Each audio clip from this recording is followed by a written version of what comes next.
I have been down this road before, buddy, and no one who tried it is alive to tell you how poorly that worked out for him. You were sealing yourself into the Alamo, Beth, and these guys won't take prisoners either. I look forward to it. There's a warrior in her. You are the trailer park. I am the tornado. She's not traumatized by her attack. Not really. She doesn't carry the wounds of it other than on her face. I think she's way more traumatized with her past. She doesn't really know how to love. I had sort of been aware that Jamie had a hand in turning her into someone who's angry and cold. These two characters seem to butt heads at all times. But there was always something that kind of was stinging about what she was doing. The audience has been watching right along with me. There hasn't been any scenes that have ever kind of actually zeroed in on, what is this?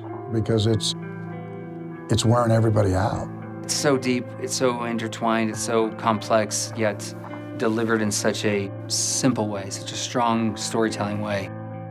You know, you're peeling away the layers of these people and their relationships and just how the show is set up with the flashbacks. The problems between Beth and Jamie, they're definitely talked about finally. Literally, I have people screaming across the street saying, why do you hate Jamie so much? Yeah, it wasn't a surprise. There has been a betrayal. So the incident at the heart of the issues between Beth and Jamie have been something we've discussed since before we started shooting the show. But season 3, Taylor lets them know. I'm in trouble. I had sort of been aware of what it was about, the general idea. I had to know. It's this sort of heartbreak and regret and the secret, this devastating secret that she carries. What I didn't know was that Jamie directly chose or said yes to the question of her being sterilized. A requirement of patients receiving an abortion at this clinic is sterilization. That was shocking and hard to read. To me, it explains everything. Is it okay? Yeah, it's okay. That vitriol and that pain and that grief, I think, just comes flooding out of her. There's a lot packed into that little scene for Jamie and Beth, but there's a lot packed in that scene for a lot of people, I think. I was ready to play this side of Beth. She's an embodiment of someone who's a survivor, which is inspiring to me. John is little by little putting Kayce through the ringer to get him to end up where he wants him to be. It started with the bunkhouse, and then he moved him on from there. He wants him to be Livestock Commissioner, which John has been and Jamie has been. And I think he recognizes that Kayce does have some leadership qualities that he could, use in that role. Once Kayce takes over the office as Livestock Commissioner, one of the first calls he gets is about a guy who was breeding wild horses, who had this kind of big ambitions, and they sort of didn't work out for him, so he takes his own life. And what Kayce ends up doing in that situation is really selfless.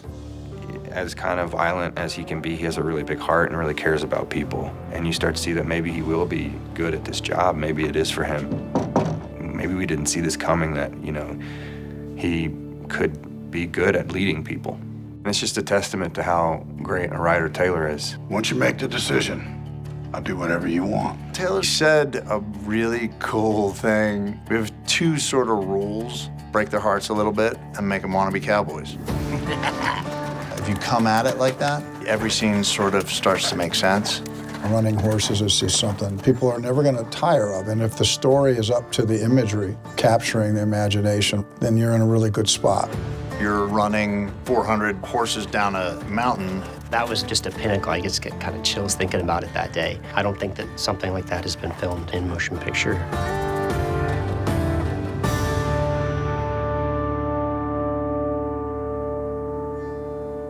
It's remarkable. Once we finally get settled in, Jimmy breaks his back and 3 new people show up. And I think it's that infusion of energy is really incredible. Woo! It's wonderful. The bunkhouse boys don't interact with much feminine energy, and so to have that presence in a traditionally male landscape like the bunkhouse, which is so severe, it's fun and it's light and it's different. It's tremendous. Mia is a barrel racer. Barrel racers are a bit like rock stars. Are you too old to dance? Ain't a damn thing I'm too old to do. She and Laramie literally barrel into this world of Yellowstone and the bunkhouse just going their own speed. Mia kind of brings her into the Yellowstone ranch. They're just trying to have a laugh and a good time. That's what makes it so fun, because you just bring this different energy. Is really, really kind of freeing and awesome to be able to be on the other side of that and also see that play out is really fun. At the end of the day, like, it's work, but it's also their life. Like, they live in the bunkhouse. Like, this is their whole life. And I think for Jimmy, it's profoundly frustrating because he's like basically on crutches. He's got a broken back, and that's when everybody wants to like hang out. Fuck it. Peter, the way that she is like, I've been here, done that, I've seen all of it. Look, guys, this is the way that it is. Like, just deal with it.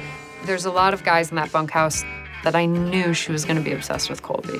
You know, half the time you're like, is she serious? Or like, is this, like, are we still acting? Like, I don't know, but you don't have any time to figure it out because the scene is still going on. Teeter gets off on the chase, and he has all sorts of rules that she thinks would be pretty fun to chip away at.